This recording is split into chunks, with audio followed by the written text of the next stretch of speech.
mana ada kemauan, ya di situ pasti ada jalan.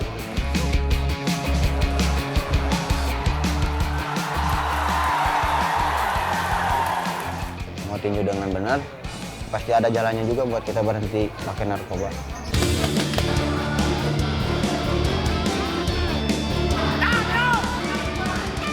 Lama-lama mereka juga nagih, tapi bukan lagi kembali nagih narkobanya, tapi nagih latihannya.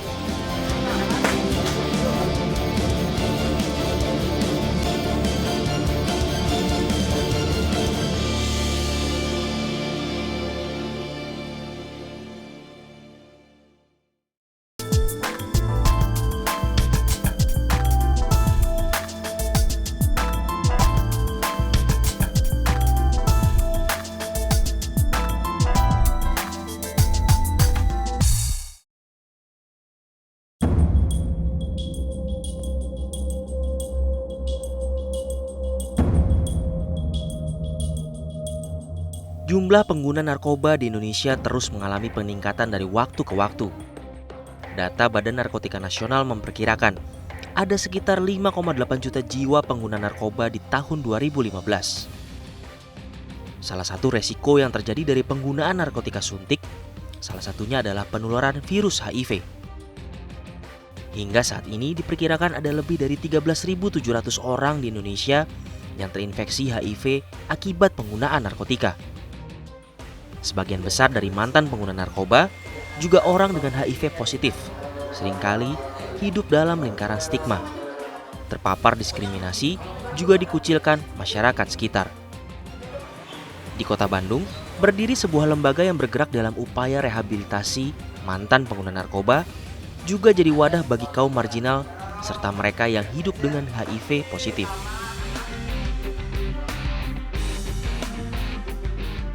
Stigma buruk terhadap orang dengan HIV/AIDS atau ODA di Indonesia itu masih cukup tinggi.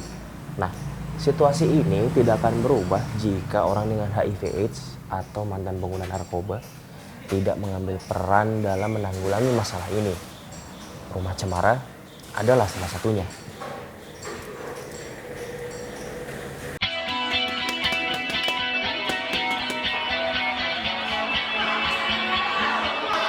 Ginan Kusmayadi, ia adalah salah satu pendiri Rumah Cemara. Banyak orang mungkin tak mengira bila Ginan adalah orang dengan HIV positif. Fisiknya bugar, pembawaannya energik dan hidup penuh semangat.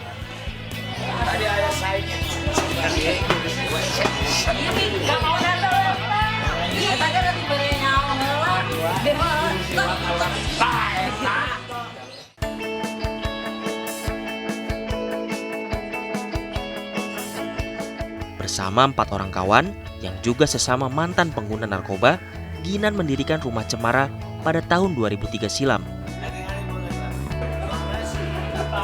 Ya, Rumah Cemara adalah organisasi berbasis komunitas bagi orang dengan HIV/AIDS dan pengguna narkoba untuk bagaimana mereka mampu meningkatkan kualitas hidupnya baik secara fisik, psikis, sosial maupun spiritual. Adapun dengan perkembangan waktu memutuskan untuk lebih inklusif karena kita percaya bahwa semakin eksklusif kita, stigma itu semakin muncul. Di samping itu juga Rumah Cemara berusaha untuk menjadi sebuah safe space bagi siapapun untuk menjadi dirinya sendiri agar bagaimana mereka mampu bertumbuh kembang.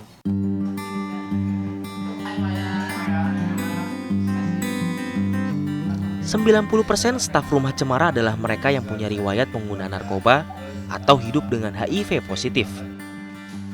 Mimpi terbesar mereka adalah Indonesia yang bebas stigma dan diskriminasi pada ODA, juga mantan pecandu. Dengan metode pendampingan sebaya, Rumah Cemara adalah tempat bagi banyak orang untuk memiliki kehidupan kedua. Ada kekuatan dari pendampingan sebaya ketika pengguna narkoba mendampingi pengguna narkoba. Meskipun ada pula kekurangannya, tapi kalau dari sudut pandang kekuatan adalah bagaimana kita mampu secara mudah terkoneksi secara emosional. Karena dalam artian pengalaman kita akan terkoneksi, bagaimana kita mampu berbagi pengalaman, kekuatan, harapan, serta informasi dari apa yang telah kita lalui kepada mereka. Salah satu cara unik, Rumah Cemara menggunakan olahraga sebagai cara jitu dalam rehabilitasi para pengguna nafsa. Ada dua media, yaitu sepak bola dan tinju. Kalau untuk dalam konteks penggunaan narkoba dan olahraga sebenarnya itu cukup menjadi substitusi yang ilmiah, memang mampu memenuhi kebutuhan endorfin.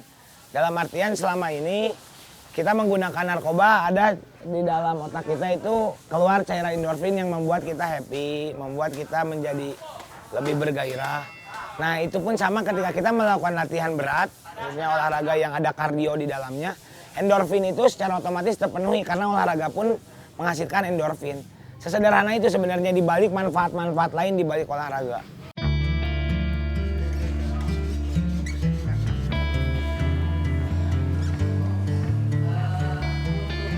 Lewat sepak bola, Rumah Cemara mampu membuktikan Oda dan mantan pengguna nafsa bisa berprestasi hingga kancah internasional.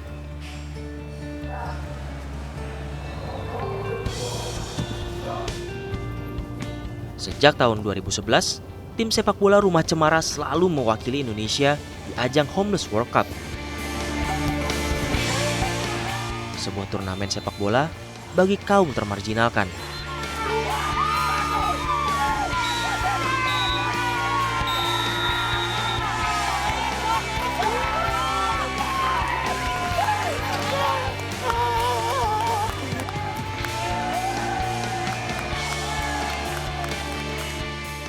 Tahun 2014, Rumah Cemara kembali menggebrak dengan meresmikan sebuah sasana tinju.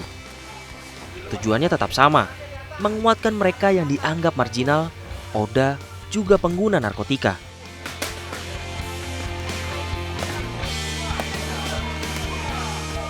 Ya karena dalam olahraga boxing atau tinju itu membutuhkan kualitas fisik yang prima, sehingga memang dalam konteks pendampingan narkoba itu menjadi sangat efektif karena kebutuhan si pengguna narkoba untuk endorfin mau tidak mau terpenuhi dalam latihan yang berat, bagaimana mereka menjalankan latihan tinju, karena lama-lama mereka juga nagih, tapi bukan lagi kembali nagih narkobanya tapi nagih latihannya.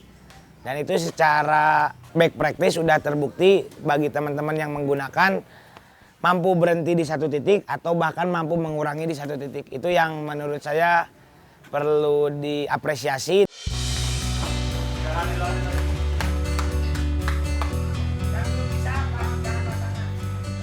Rumah Cemara Boxing Camp kini jadi sebuah kampanye bagi Indonesia tanpa stigma.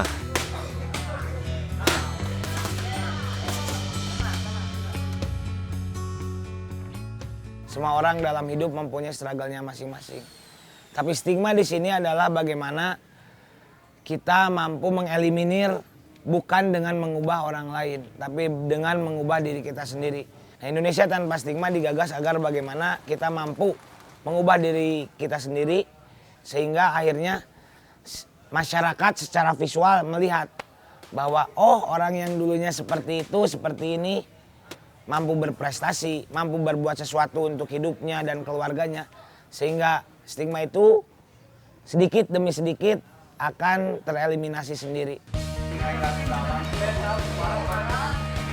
Tak hanya Oda dan pengguna nafsa, Rumah Cemara Boxing Camp juga menyasar banyak remaja agar terhindar dari berbagai pengaruh buruk lingkungan juga paparan narkoba.